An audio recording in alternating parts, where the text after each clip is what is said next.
I think all our society is run by insane people for insane objectives. You know, and I think that's what I sussed when I was 16 and 12 way down the line. But I expressed it differently all through my life. It's the same thing I'm expressing all the time. But now I can put it into that sentence that I think we're being run by maniacs for maniacal ends, you know. If anybody can put on paper what our government and the American government, etc., and the Russian, Chinese, what they are actually trying to do, you know, and what they think they're doing, I'd be very pleased to know what they think they're doing. I think they're all insane, you know, but I'm liable to be put away as insane for expressing that. You know, that's what's insane, though.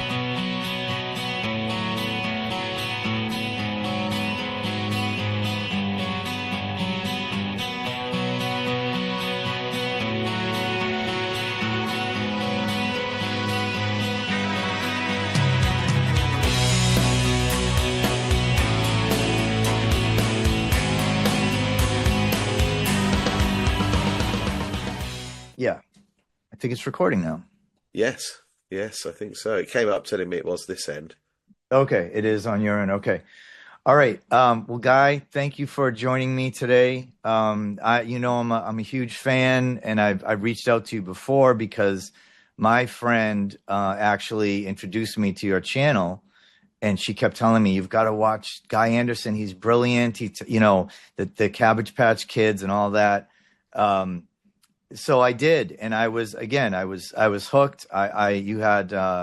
You had great information, and right away I just knew you were someone that I wanted to connect with, and so thank you. I'm honored to have this discussion with you, and so you're going to be on. This will be on my channel, Bridgewater Triangle Explorer, and I know you're familiar with some of my videos. I know you saw my doppelganger video about the clones, right? And that's an interesting subject. But why don't you just give a brief description for my subscribers of who you are and kind of what your channel is about?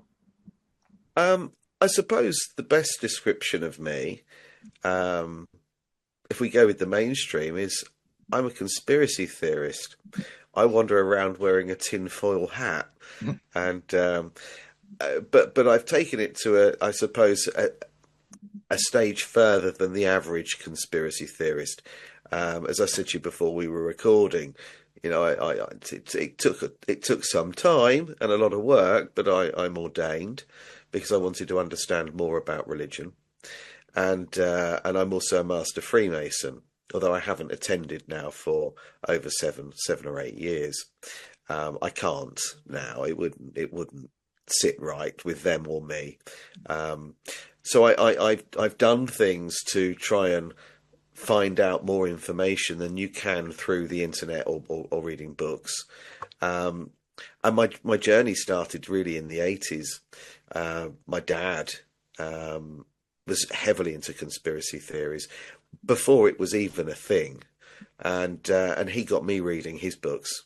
So he'd read something like The Holy Blood and the Holy Grail, or From Atlantis to the Sphinx, and then moving into sort of a bit of Stephen Hawking, and then David Icke, and he was then sharing these books with me, saying, "Oh, I've read another good book. I think you should have a look at it." He joined the Freemasons and was sharing with me little bits of information. So I've been there for a very long time. And I suppose that as I've gotten older, I've seen more things that have stopped me believing narratives, full stop, period. You know, I now question absolutely everything. And over the years, I'm a big believer in writing things down. I've got notebooks everywhere filled with information, some things that have been shared with me. Like, for example, say, just as a random one, the Epstein list. You know, when someone shares something with me, I write everything down. So I've actually got written documentation that I can leave behind. Mm-hmm. You know, it's not on a file somewhere. It's not on an app. You know, I've got notebooks full of information. And I started trying to put it into some sort of order. And from that, I've written 3 books so far that are based upon just years of notes, frankly. And since I wrote my first book, I had my YouTube channel running, and obviously it's gained traction as people have read my books, and people like yourself have invited me to come on their shows and talk about my work and and what it is that makes me tick, I suppose. And since then, I've started talking at events, and my books have been published in different languages as well. So yeah, it's a career that I didn't plan for. I had no idea. I was a tattoo artist, and I had no idea that this is where I was going to end up. I now don't have time to tattoo, which is quite strange. Yep. I thought I would always do it. I thought that was it. There's an incredible amount of enjoyment from it. I used to tattoo on a TV program here in the UK. And I've tattooed on BBC, written for magazines, worked with tattoo magazines, and competed in competitions, in Europe. And I thought that was it. I thought that was what I was supposed to do.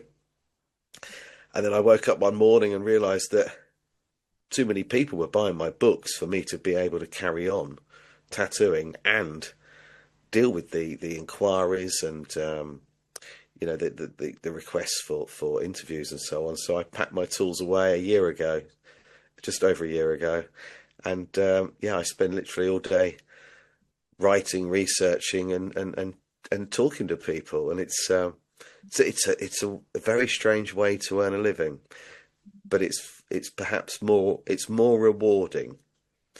I used to do a lot of mastectomy cover-ups, and that's fantastically rewarding, and every now and again I just wouldn't charge for them, when you saw their face in the mirror, and I just thought that was payment in itself, and I get the same satisfaction.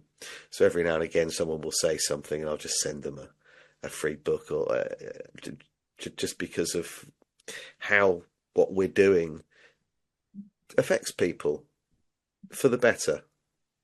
Yeah. So, in a nutshell, that's it. So yeah, here we are today, and I've written 3 books now, and I've got plans for dozens more in my mind, and well, I think this is going to very much, so I have time. So that's my first one, yeah. Yep. So I don't know if it might show up backwards in the video, but no, this is Guy Anderson's book, Tesla and the Cabbage Patch Kids, and then before I even knew I was doing this, my friend, the same friend, Dal, her name's Dal, this showed up in my mail before I even knew that we were going to be doing this. Just a strange coincidence. I'm dying to from Argatha to zombies. This is conspiracy theories from Argatha to zombies. I mean, yeah. How could you not want to read that book? So I'm looking forward to that. And I did start reading the first one, and mostly the Tartaria, because there's a lot on, and I learned so much. I thought I knew a lot about Tartaria until I read your book. So I suggest if anyone's interested in that, read Guy's book, because there's stuff that and I don't know how you found that information, but amazing. I was blown away. So Guy, I just want to start by saying this. My subscribers they're absolutely brilliant people. In fact, very educated, most of them Christian, but literally when I put out videos, their comments are usually like, "Oh, I knew this 5 years ago. Thanks for, making a video." Yeah. Like they know a lot of the basics. So I feel like we can go a little bit deeper on some of the subjects than okay, Tartaria is this, I think everyone knows that there was a civilization before, far more advanced. And really what I want to discuss with you are 3 topics. One is very basic, but who are we living now? And I have my theories, and I know you have your theories. Number 2 is, where are we in the timeline of life, right? Because they've changed the calendar. They added, I think, 700 years. I think the Dark Ages was actually the Light Ages of all this amazing technology and free energy and whatever. And then number 3 is who or what exactly are these beings that are ruling over us? And I know it's not a one-word answer or even a one-sentence answer, but because I don't even understand the psyops anymore. Before, right around COVID, I kind of knew when I saw something on the news, I could say, okay, that's the psyop. I know what they're really doing. Now I'm even confused by the psyops. Like, there's so many of them. I think there are levels of psyops on top of psyops because we've gotten smarter. So they've had to adjust their game, and they're playing 5, 7, 8D chess, whatever. So everything's a lot more confusing. And now AI has come in to muddy the waters. Now we don't even know what's real. If you go on Instagram now, you're going to see videos that are going to make your jaw hit the floor, but most of them are probably not even real. And so it's a very confusing time. But again, back to my questions, and I'm going to let you speak on this, but this is going to have to do with the Cabbage Patch Kids and the orphan trains. And a lot of my subscribers and me personally as well want to know, who are we the descendants of? Do you have an answer to that? I mean, are we descendants of the cloned Cabbage Patch Kids? Well, ultimately, we're all descendants from clones. So you said that a lot of your subscribers are Christian, so they'll understand the story very well in Genesis of our creation, where a rib's removed from Adam to create another life. Well, that's cloning, and we were made in the image of a superior being to ourselves, far more highly intelligent being than we are. We were made in their image, but I suppose dialed down a bit. Mm. So we were, whether you consider that to be true, factual or not, it's still describing in Genesis the creation of a being, of life, not following evolution, the origin of species by Charles Darwin, which incidentally the Vatican funded. They wanted to control an alternative narrative. So, our very creation itself, the dawn of man, is from creation, from us being physically made in what today would be considered to be a lab, a laboratory process, a scientific process. We were created. And as I was saying to you before we hit record, obviously there was far much earlier text with the same story in Sumeria, and obviously the Torah. But he's obviously older. But the Sumerian text describes the same thing. It also describes the flood, but with a different name. So we were created, and some people would argue that actually that's just a metaphor. But it doesn't matter if it's a metaphor. It's describing cloning, to create life from another life by putting one being to sleep, removing a rib and creating another life. That's cloning. Yeah. And that is a medical procedure in the Bible. So if it's a metaphor, it's a bloody good one, because it's describing cloning. So we were ultimately all descendants from clones, but obviously if you look at where our creation began, then they wouldn't have looked like me, for example. I'm Caucasian, I'm very pale skinned. I wouldn't have fitted in very well in a hotter climate. I'd have burnt, frankly. Right. So a lot of people believe, and there's a lot of evidence to support, that until relatively recently, most people were darker skinned. And if you look at the Cabbage Patch babies that were used to repopulate in the 1800s, they are all Caucasian. Mm. So I think they've whitewashed the population. Interesting. Now, Benjamin Franklin wrote about this. He said that he wanted to see more Caucasian people. There weren't enough. And he was talking about all the different colours of the people of the world, the creeds and colours, and that he wanted more Caucasian people. This appears to have been what happened. Now, there's confusion over that and what in the Second World War, what the Germans were looking for with this Aryan race. Aryan actually is Syrian for lordly, and that's a bloodline. So it's nothing to do with the colour of somebody's skin. So ultimately, I think that if you were to talk to indigenous people throughout the world, then their ancestry will go back far further than ours. And so people have started digging into this. So along comes Ancestry.com, just as one example. And they create fictitious family trees. You send your DNA in, which they want, because obviously Blackstone, who own Ancestry.com, are a bioweaponry investor. And they're always looking at, ways in which they can affect and target certain groups. Yep. But it's a double whammy. They give us information to satisfy us. Look, our family tree goes all the way back to Adam and Eve. Wow, look, let's get it printed and put in a frame on the wall. It's all nonsense past the 1800s. It's all make believe. There'll be a few people out there that do have genealogy records that have been handed down, but they're few and far between. Yeah. So about 80% of the Caucasian population are relative newcomers. We're talking 250 years tops. That's how long we've been here. Whereas people that come from indigenous groups, their ancestry will go back all the way. So yes, we basically, through certain bloodline families, they have whitewashed history, and they've whitewashed the population as well.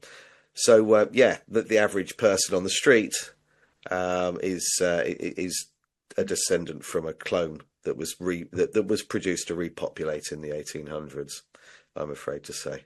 And what is these? So that means me and you are descendants of these clones. Does that mean are we deficient in some way than pure? I don't know what you call them, not pure bloods, but pure born. Are we lacking some?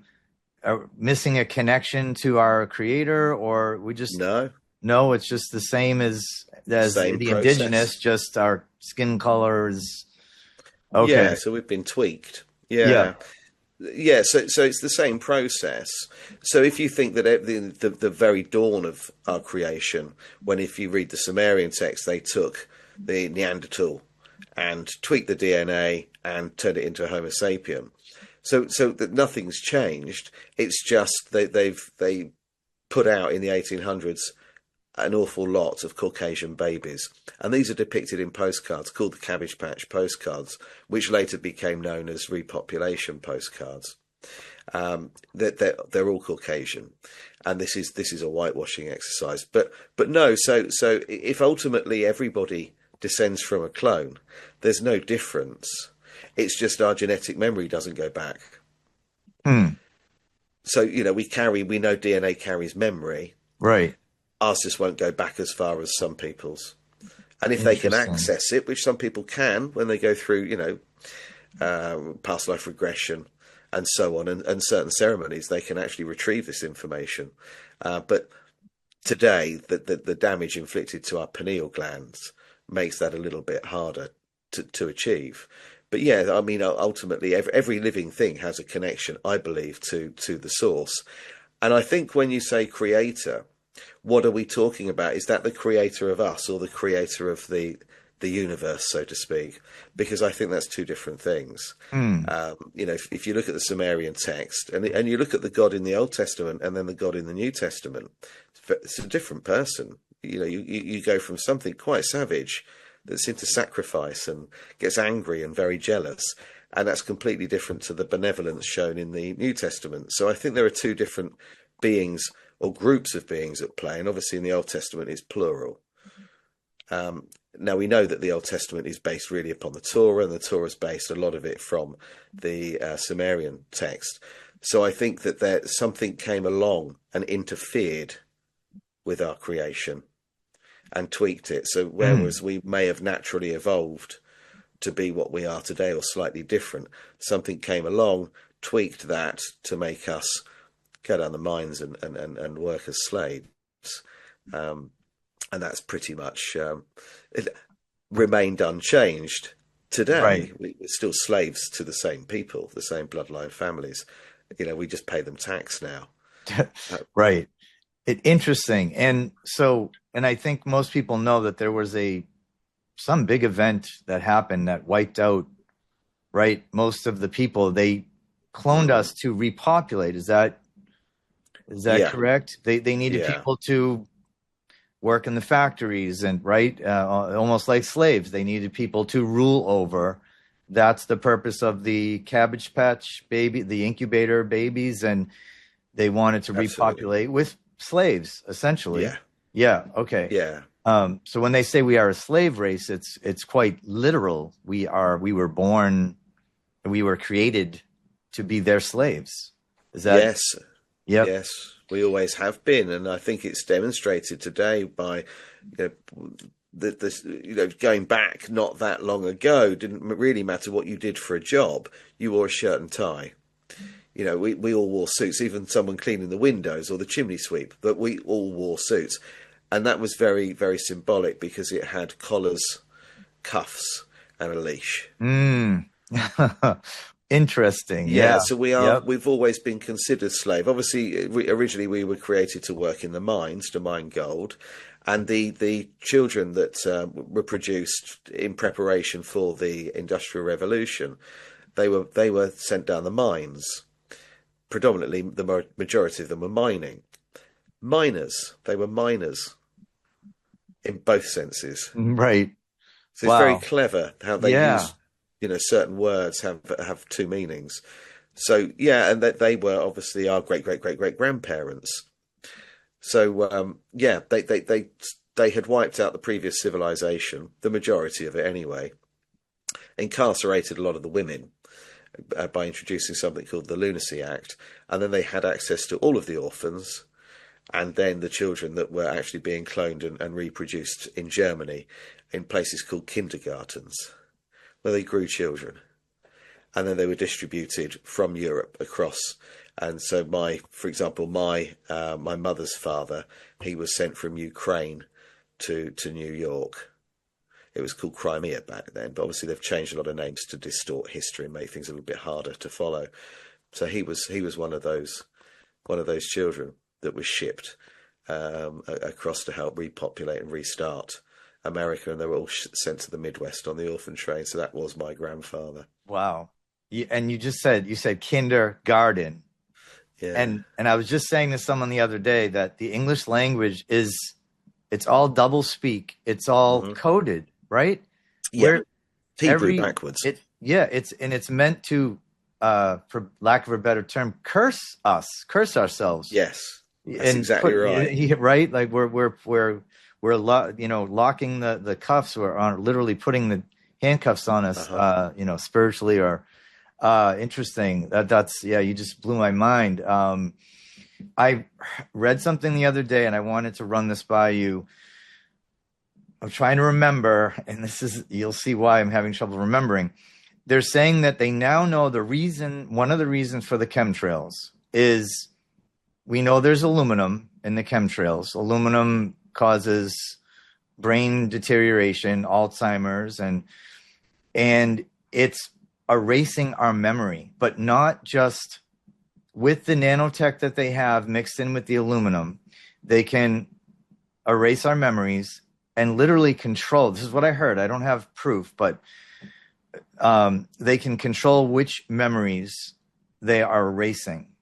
And are they getting ready to do another reset like they did when they put everyone in the insane asylums, except instead of lobotomies, the physical surgeries they did to remove parts of people's brains? Are they going to just wipe out, so we don't remember Operation Warp, so we don't remember all the acts of treason that were committed against? Like, we just wake up one day and, yep, this is my job, I'm going to work and I'm happy now. And what do you think about that? Have you heard that, first of all, that the chemtrails are Yeah, but I've heard it actually a little bit worse. That yes, I've heard people saying that, but I've also heard that there are a number of reasons for the chemtrails, and obviously, if we're eating grass-fed beef, or we're fishing from the river, or whatever, it's coming into our food supply through rain, regardless. So we get water. We live on a farm, so we get water from an underground spring. So we're safe from that respect. But it doesn't matter whether we're buying organic produce or the local sort of muck from the supermarket that's GM. It's still being watered with chemicals from the trails. So it's very difficult to get out of that trap. I don't know how you can avoid it completely. But I've done a bit of research into chemtrails. Now, we believe that we ascend, and that when we have a thought or a prayer, it's above, that we're sending this above into the heavens. Well, if you put a blanket of aluminium, a very fine layer of aluminium, into the atmosphere through chemtrailing, I think that weakens our connection. So actually, I think it's to do with that as well. Now, the Gnostics also believed that by damaging our connection above in the sky, that would sever our ability to ascend when we meet our, when we come to the end of our life, we will not be able to ascend. We will have to reincarnate because we can't travel. It's been blocked. So there's perhaps a little bit of perhaps not truth, but research would be a better word. There's probably a little bit of research worth doing in that respect, because that does make sense. So I think it's a several pronged attack. One is it's ruining farmers' fields here. Farmers are now selling their fields, their land, because they can't grow anything. So they're becoming solar farms predominantly, which is, as we know, are sort of complete waste of time. So they can't grow anything. So we're going to be pushed into buying GMO, and you can see Bill Gates laughing at the prospect of us eating synthetic meat and crickets and insects and so on. So they're looking to control our food and decide what we do and don't eat. They're also at the same time blocking the sun. Yep. That's having an effect on our vitamin D and our morale, frankly. But also, I think that there is an element of them doing that because it also blocks our connection to the source, what people would perhaps call God. The problem is none of us know if there is one and what they look like, but I think we all know we're connected to something. And I think it's blocking that. But also, once it's out there in the atmosphere, I think it can be controlled. And I think that the metal in the air can be manipulated. So perhaps that's something that can be worked in conjunction with 5G. I don't know. Or you've got obviously DARPA and so on. So they're definitely modifying the weather, but I don't think it's just about that. I think there's a lot more involved. It's doing several things in one go, and I don't know what we can do about that. I often wonder, if these pilots know what they're doing. Yeah, they do. I think if they're not autonomous, I think some of them are drones. But I know now at least 2 pilots have come out and said, basically, their government's paying me $10 a gallon to just fly around all day. They supply the chemicals. They supply the nozzles. He's making $10,000 a week. And he's like, I'm sorry, but I need to support my family. So I think that's part of it. I think there's autonomous planes, remote controlled planes that are spraying, because some of these planes, they're like going up at a 90-degree angle. No human pilot can fly. Now I put out a video, which YouTube took down a couple weeks ago, and it had this crazy title like shape-shifting chemtrail planes and something. And it was because a video came out where some guy was video he was filming a chemtrail plane spraying, and he was complaining like, "Oh, there's another damn chemtrail plane." And then somebody looked at the video and they zoomed in on the plane, and they noticed the plane was shape-shifting. Like, it started out as a plane, but then it started to shape-shift into like some demonic-looking bird. And even the colors of the chemtrails were changing colors. Now, I find it interesting that YouTube banned that video, they said, for medical misinformation.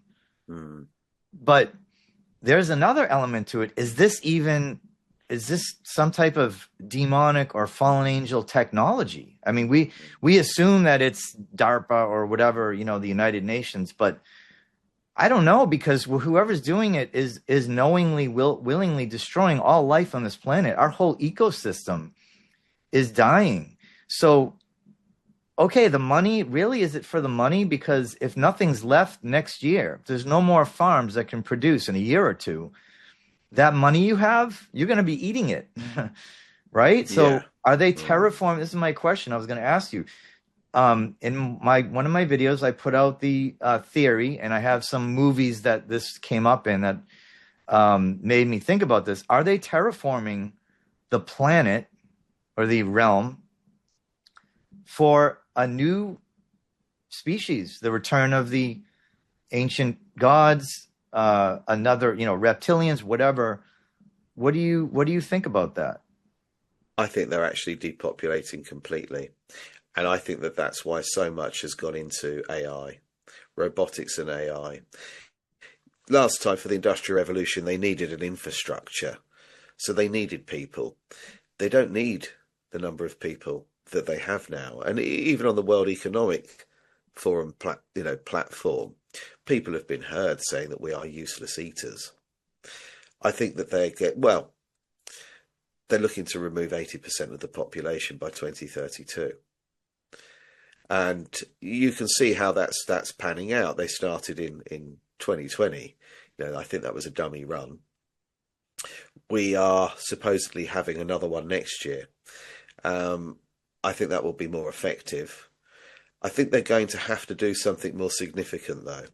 I don't know if there'll be a push for a war, a world war or not, but it certainly looks like it's heading that way. Last time when they reset us, it was a series of outbreaks, genocide and civil wars, Napoleonic being perhaps the bigger one, or bigger ones. They lost 3.35 billion people in 100 years, leaving a population of 1.3 billion. So, 3/4 of the population were gone in 100 years. That's pretty impressive. If you think that, the technology they had then compared with now, obviously we know that they suppressed technology, and technology that, if we look at Atlantis and what they were doing, or Tartaria, or Hyperborea, harnessing energy from the ether, working with cymatics and so on. But the technology we have today is more sophisticated. So, if literally 200 years ago they could wipe out 3/4 of the population through a few outbreaks and a few civil wars, what can they do now? And so that's what they're doing, but they're coming from it from every angle, aren't they? We've got dementia now and MS and things like that are happening in much younger people. We've got turbo cancer, people with long COVID and so on. So I think another outbreak, another set of medical interventions, I don't know what you call them there, but over here we call them people that have had too many. We call them jibber jabbers. Yeah. So, a few more of those. Sorry, I'm really struggling to Bless breathe. you. No, I know. I'm sorry. If you need a break, or I'm grateful that you're even talking with. When I was sick, I couldn't do this. I was in bed for a week and a half. So I should be in bed, but I can't. I'm just not. I always think that there's something I should be doing. But well, I appreciate it, and I hate letting people down. But I'm so sorry, bear with me, because I'm just. Oh yeah, no, breathe, but I hit the mute button so no one has to hear me cough and splutter.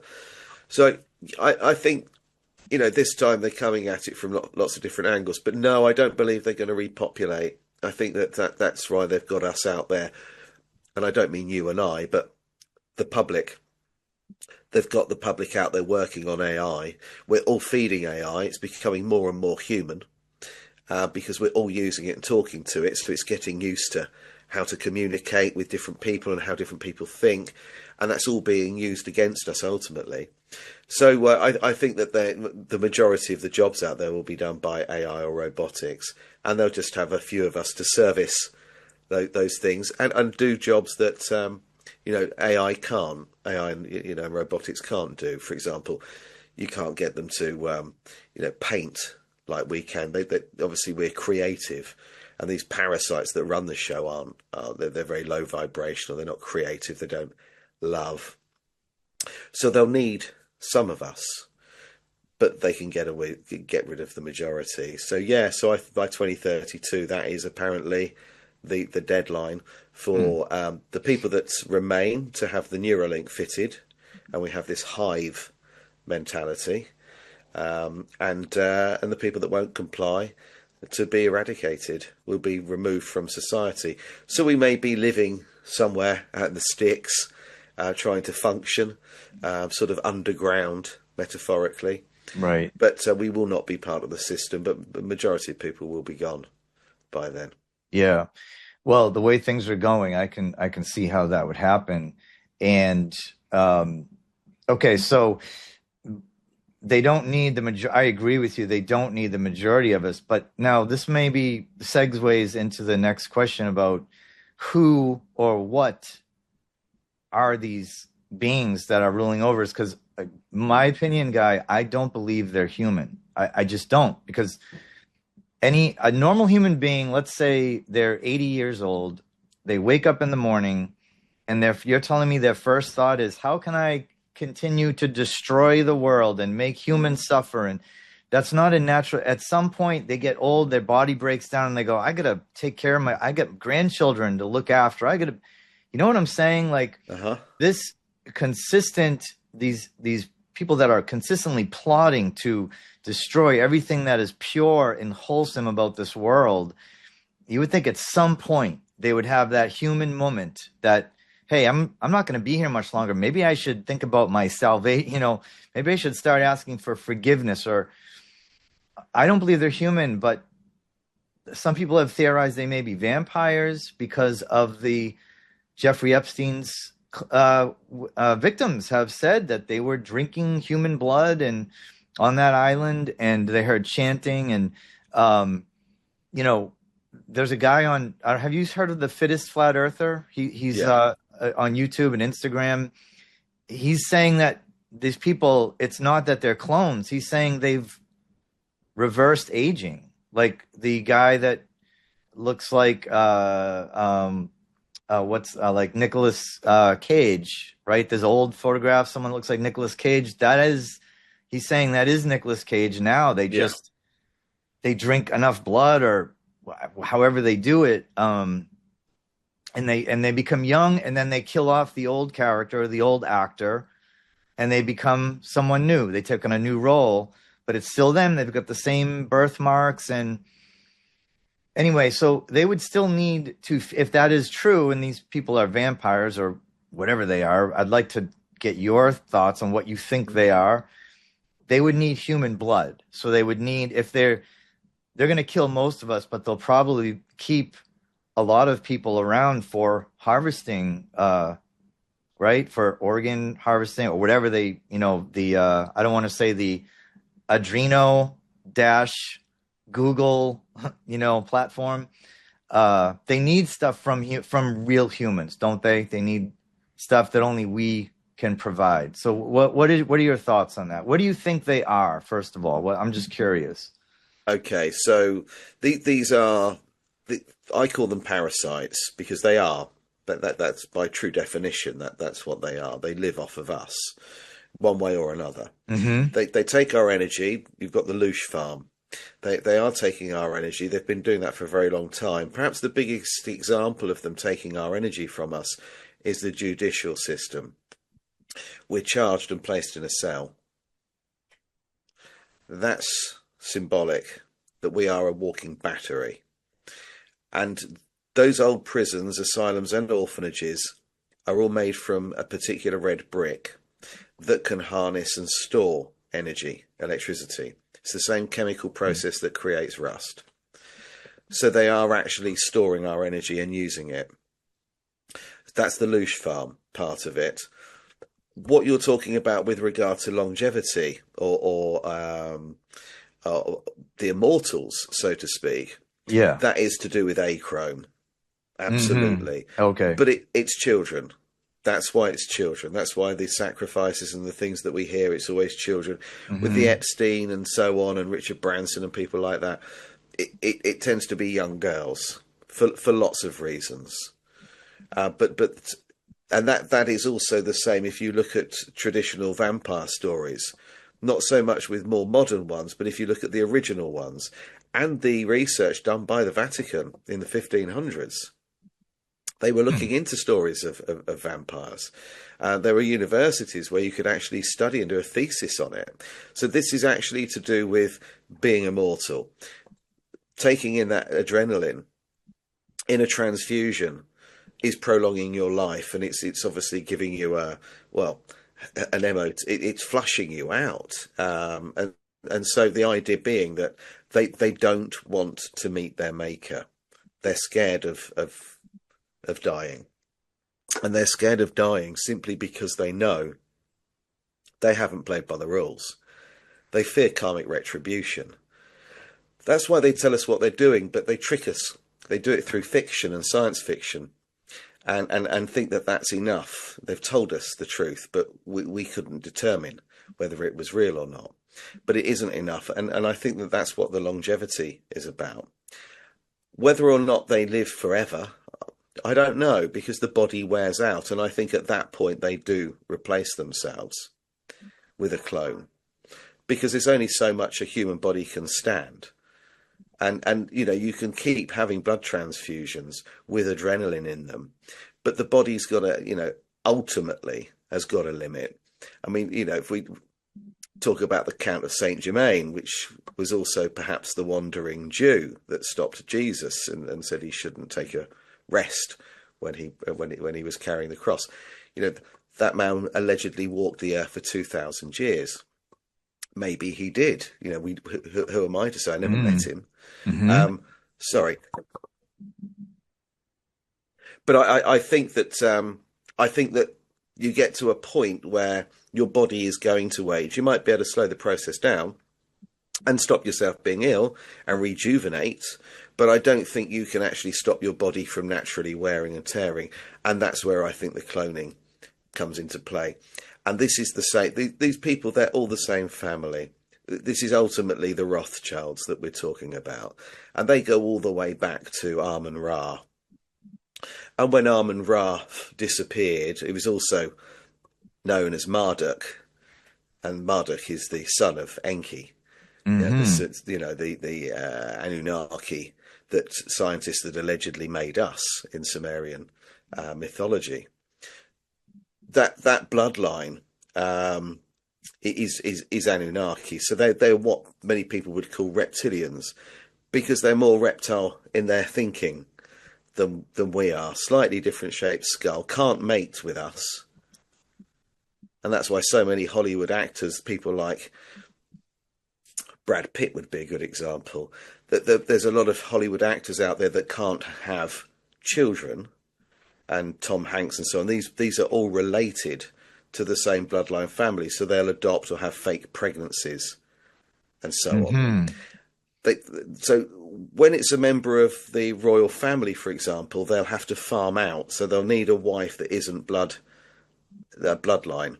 They'll have to get somebody else to father the child and then claim that it's theirs, because they can't reproduce with us. Because their blood is supposed to be alien, and their DNA not the same as ours, so they're not human. Now, so the reptile thing, some people claim that they can shapeshift, but from my research, that isn't actually something that physically happens. That's something that is done by your mind. They're able to manipulate your mind so you see them as something different to what they really are. And that's what it's about. They don't actually change form. We just can't see them in their natural form. But when Interesting. Amun-Ra disappeared, who was Marduk, when he disappeared, he said that he was leaving everything behind to the children of Ra, to be known as the Ra childs.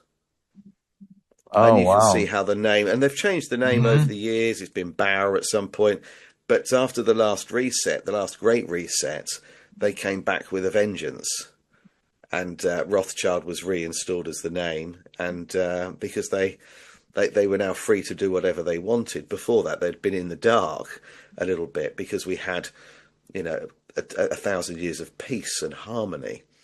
And when it was their turn to take the reins, if you like, the gloves were off, and the Rothschild name appears, and it's all part of the same bloodline family. They run everything. So Trump's one. I mean, his mother is a Rothschild. The royal family in Britain are.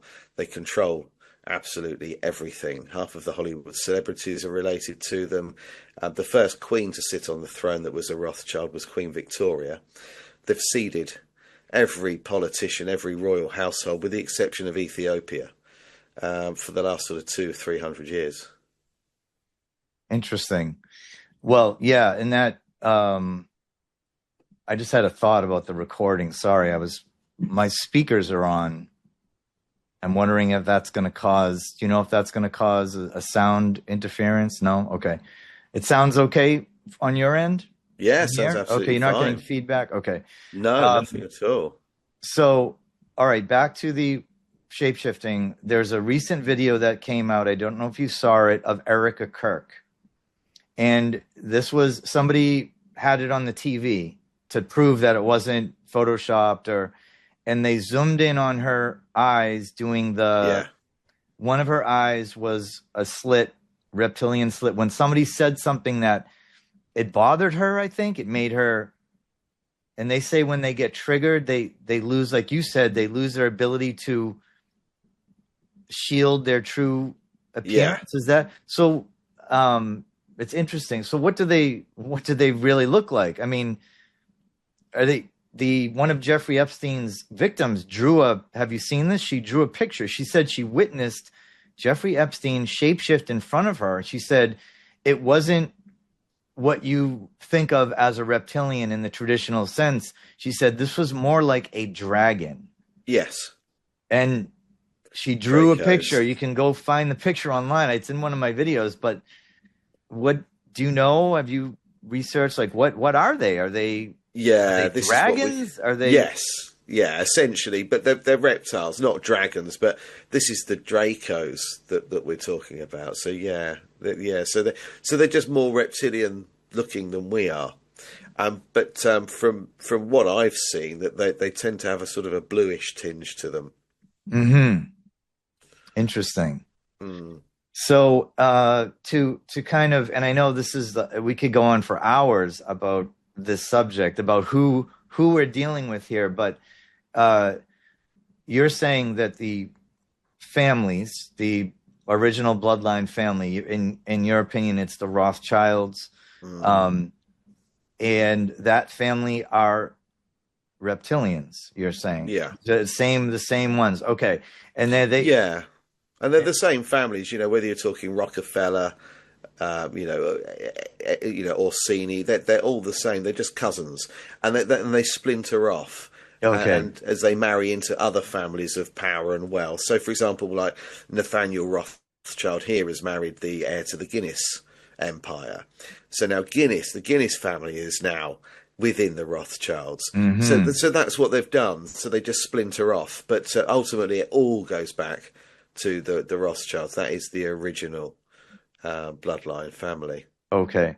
So, well, and that's been my theory. And thank you for clarifying that, because, I hear people saying that they're doing this for they're just doing this for power and greed. They're just greedy. No. We're way past that, right? If you are still walking around today thinking that these evil Democrats are just trying to take control, take the White House back, like, this is so beyond that. It's so evil. It's so demonic that they can't be human. I mean, that's a conclusion I've come to. Okay, I'm glad we're on that because there are still people that are like, no, no, no, they're human. They're just really No, bad people. no, no, they're And not human. now, then you have this change, like Kash Patel, right, the new director of the FBI. He was out there, was saying, "Oh yeah," that he was like spewing truth for years before he got that position. Right, he was on the good guy's side. Right, he's like, "Yeah, we got to get the Epstein files," and then he becomes the FBI director. And now, look at him.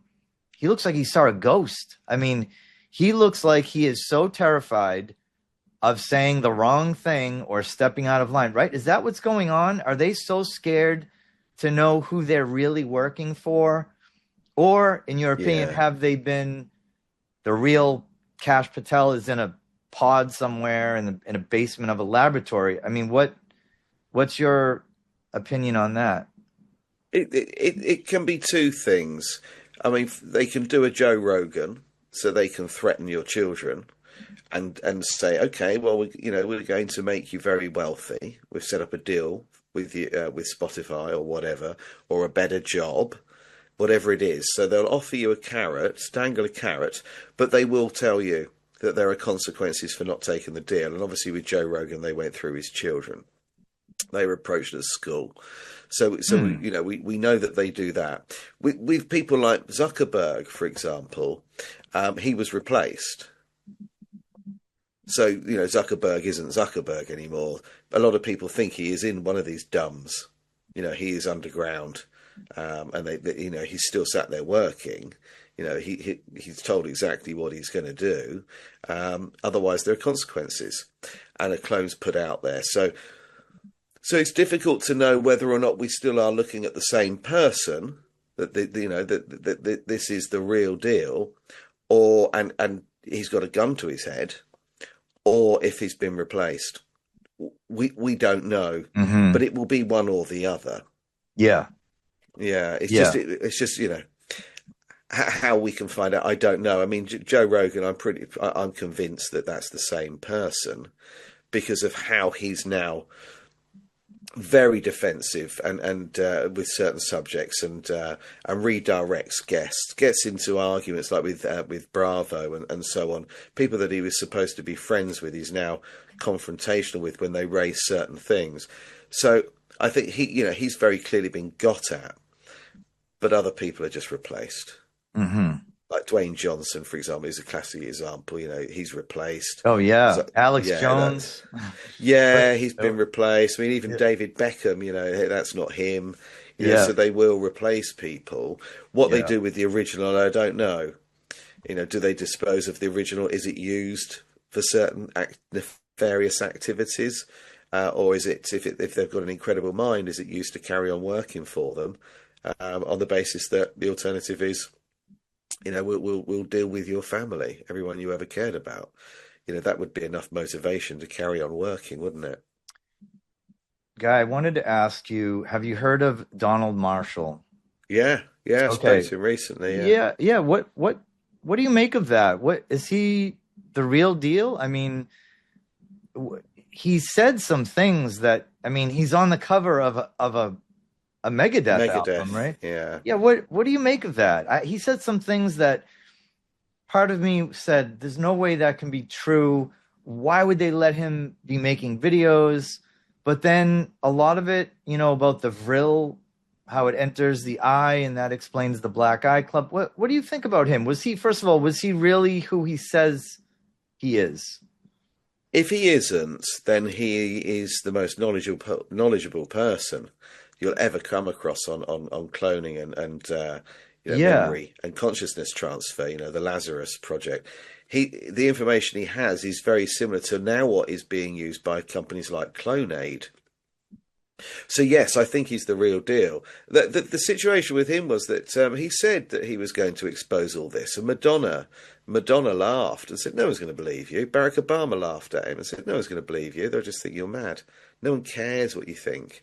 Go and tell the world. No one's interested." So they shut him down for a little bit, and now he's back out there again. He's putting content out there. I spoke to him recently. Some people say that he's been replaced, that it isn't the same person. Some people say that it is the same person, but he's damaged. He's a broken man. He's been through hell and back. He did put a photo up a little while ago of a Faraday cage that he sleeps in, because everything happens when you go into REM. Mm-hmm. That's when they upload to your mind. So let's say, for example, you've got a clone and they decide this evening that it's going to be involved in some sort of very sinister party, and there's going to be all sorts of things happening to it. They'll upload the consciousness from that clone of you to your consciousness while you're in REM. You'll wake up the next day and you will hurt. Every inch of you will hurt, and you will be having weird dreams and flashbacks, and you'll know why. So he sleeps in this Faraday cage, and he's been doing that for some time. So yeah, I broke down some of his information and put it in my second book, which is Rise of the Clones. And the information that he's put out there is incredible, because he doesn't talk about human cloning. He goes into the minutiae, every single detail. Yeah. How it's done, how many versions of the clones there are, faults that they've had with them, and what they used for, and so on. But he was, his stepfather, his family, they're very wealthy, very powerful, they're Illuminati. Oh, I didn't know that. Yeah, they can't go around removing his children, but they can make life hell for them. But they can't just get rid of the kids, because the father, the stepfather is incredibly powerful. So that's why he's still wandering around, but he just protects himself when he goes into REM. Interesting. So I know one of the first videos I saw by him, he was saying how they would all get together in these like big coliseums. Yeah. Almost like the Roman coliseums, and they would have their clones go out into the arena and fight to the death. And like they would be laughing. And I remember the one thing he said, and this was, I think, before the 2016 election of Donald Trump. He said that Trump was always there. He said Trump was like the one guy that was like, and I just find that interesting, because if that's true, it really, that rings true with me. Like, he does seem like the type that would get enjoyment out of seeing those kinds of atrocities being, for the fun of it, just because I know his personality and he's clearly a psychopath. Oh yeah, he's got a huge following, hasn't he? And I think people are going to be in for one hell of a shock when he reveals his true colours. That man is part of the problem, part of the team, and not to be trusted. He's luring people in, but yeah, and sometimes it's not them that attend; their clones attend. Yes. So they'll get a couple of famous people to do things to each other, while their clones attend and watch and join in. So they wake up the next day. I mean, originally the idea was that all of the world leaders and all these powerful figures could meet at any time while they're asleep. Yeah. And resolve anything, deal with anything. And then the next day you wake up and you've had that meeting while you were sleeping. There's no downtime. Right. So it was really effective. But those things became more. And so all of a sudden it was, let's have a dinner party and we'll get a clone of, I don't know, Angelina Jolie. And we can all have some fun with her. We can eat off her. And while the real one's walking around. And the real one sold her soul to the devil already, which selling your soul to the devil is giving authority to the Illuminati to clone you. Mm-hmm. That's what selling your soul is. So, the deal with that is that at the moment that you sell your soul, that clone is going to be used for whatever reason, and they'll make multiple copies of them. If you don't toe the line, then they'll start uploading the consciousness from the clone to you, which is what they were doing to Donald. Rather than vice versa. And now, if you go too far, then they will just flick a switch and you'll have an aneurysm, like Bernie Mac, for example, or a heart attack. Mm-hmm. And then, but in some cases, you'll just be removed, and your clone will then be the one that people see. So that's obviously what you see with people like Dwayne Johnson, Martin Lawrence. Yeah. Sorry. No, don't apologize. A lot of people I mean, David Beckham's more obvious because it doesn't even look like him anymore, but they'll replace people and get them to then do what they want and represent certain causes and speak at certain events and push narratives that go with the agenda. They play ball. If there's a disagreement, they refuse to play ball, then they'll do something unpleasant to them. Whitney Houston, she decided she didn't want to do any more interviews. She didn't want to sing live anymore. She'd had enough, so they switched her off. And this goes back, I'm assuming, well, we know they had this technology in the 1800s, right? Because they were doing the Cabbage Patch incubator. But now we're talking consciousness transfer, right? They could transfer your Lazarus consciousness. Project. Yeah. Years ago, I think 2019, there was a YouTube channel. Her name was Dana Ashley, and she spoke with a gentleman who used to work for, I think he worked for DARPA, but he worked on the HARP project. And what he told her was that they are working on creating simulations of every single human being. So we have a computer copy, so to speak, of our minds and our personalities. And he said right now, and this was in 2019, he said right now, the humans are still in control. In other words, your thoughts are your own. You have control of your actions. He said at some point, though, they're going to flip it so that the computer simulation, and this is from the chemtrails, that's how they've gotten this tech inside of us to be able to do this. They're going to flip it so that the computer simulation is now controlling the human host body. And he said the solution to that was borax. He said 1/8 of a teaspoon of borax in a glass of water every morning. It breaks up because it's almost like a fungus, he said, these nanofibers that are inside of us make their way to the brain, but the borax kind of breaks them up. And that's not medical advice. I'm just saying that's what he said. You got to be careful, because this whole video will get just for that one comment. Oh, he said to take borax. Borax is an antifungal. It's a natural antifungal. That's all. Not suggesting anyone take it. But do you think that has, because I want to say starting about 2 years ago, I've noticed a change, and I'm a very perceptive person, but I've noticed a change not just in other people, but in myself. And I wake up now and I'm like, something's not right. I just feel like I'm seeing the world through a different lens. Do you know what I mean? And is that because they flipped this switch so that now we are being controlled by their computer simulation versions of us? I don't know, but I know what you mean. But I see it in other people. I don't feel any different myself, but I do know. I understand why you think that, but no, I think that that's actually going to come personally from the research I've done. I think that's going to come from Neuralink and other similar initiatives, because there are a lot of people out there right now that are using ChatGPT, for example, for their job. Mm-hmm. Their boss probably isn't aware that all of this work that's being churned out is being done by AI. There's probably a thesis being written right now that's going to score top marks, that's being completely written by AI. Now, you imagine if you got yourself into a very high paid position, let's say a law firm, and you're being paid, I don't know, $500,000 a year, and all of your legal documentation is being prepared by ChatGPT. If you went into work tomorrow morning and that service is no longer available without upgrading to the Neuralink, you can see that predicament pushing people over the edge to go and get it done. It wants full integration by 2032.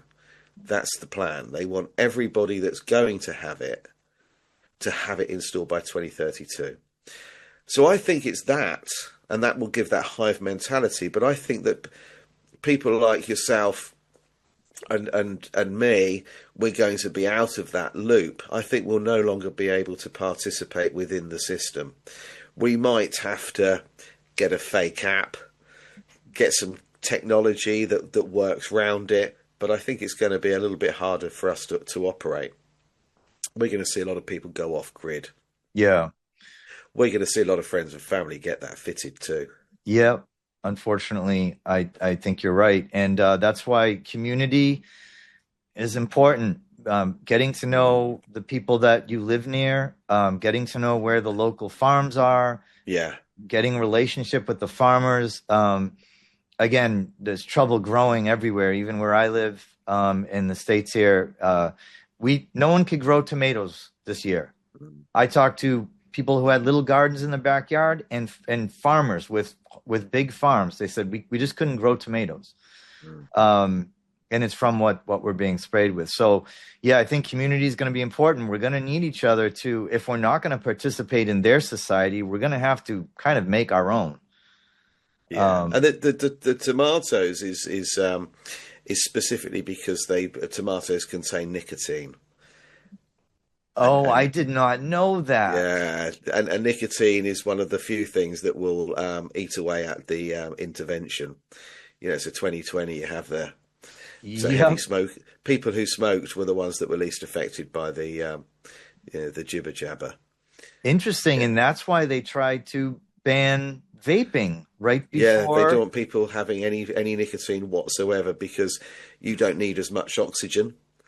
And nicotine originally tobacco starts out life as a medicinal plant, but they pump it so full of chemicals that it becomes, a problem. It's difficult to know exactly when they did that and where, but it's no coincidence that the largest cigarette manufacturer in the UK is Rothmans. Rothmans is owned by the Rothschilds. No surprise. Yeah, I speculated that not too long ago. I said, I wonder if they made smoking like a thing to have something else to do with the tobacco leaves. Like, let's roll it up and burn it, load it up with chemicals. Yeah. So everyone's using it, but using it the wrong way. Yes, it's a medicine to start out with, but they don't want us having nicotine because of the properties and benefits to it.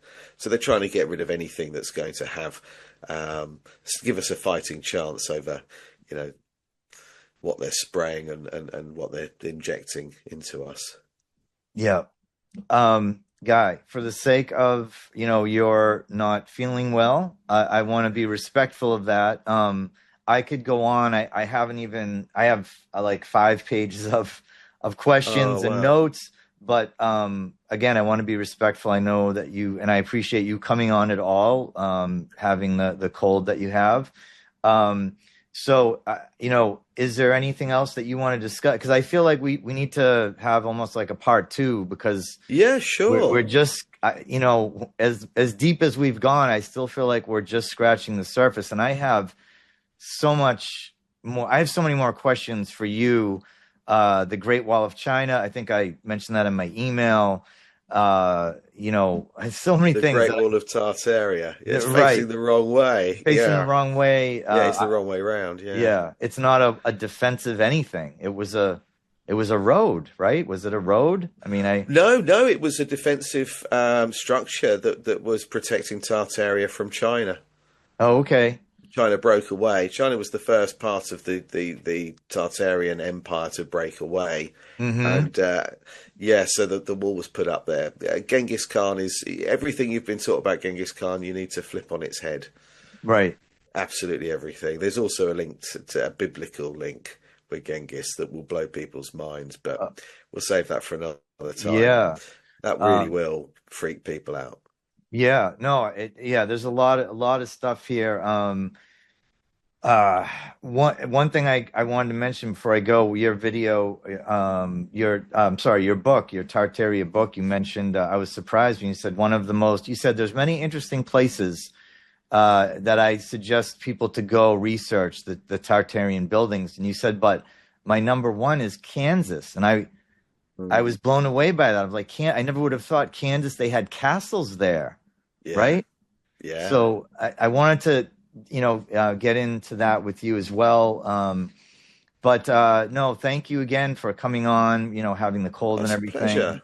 Yeah, I really found it. I learned a lot even just from this conversation we had. And I think my subscribers are going to appreciate hearing your information, and I think now they're going to be seeking out your channel and your book to get some of the information that you have, because it's very interesting. It's important that we know the truth about these things. Yeah. Yeah. I mean, if anyone's, obviously my website, which, it's on the bottom of my email. So that's the best place to find me, because they can ask me questions if they want to through the website. There are links to YouTube and Facebook there as well. And obviously they can get a bit of information on my books. But if anyone's interested, for those out there that think, no, Tartaria, no, it's just a psyop, it's another, it's a bit of misdirection. I actually have the CIA classified document that states exactly the CIA's involvement in helping remove Tartaria from history books, from education. I've got the whole document. I'll gladly send people a link.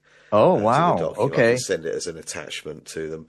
So if anyone out there is in any doubt at all, you can actually read the file, and then you can go onto the CIA's website and put the file number in and see that it is a file. It's a genuine file.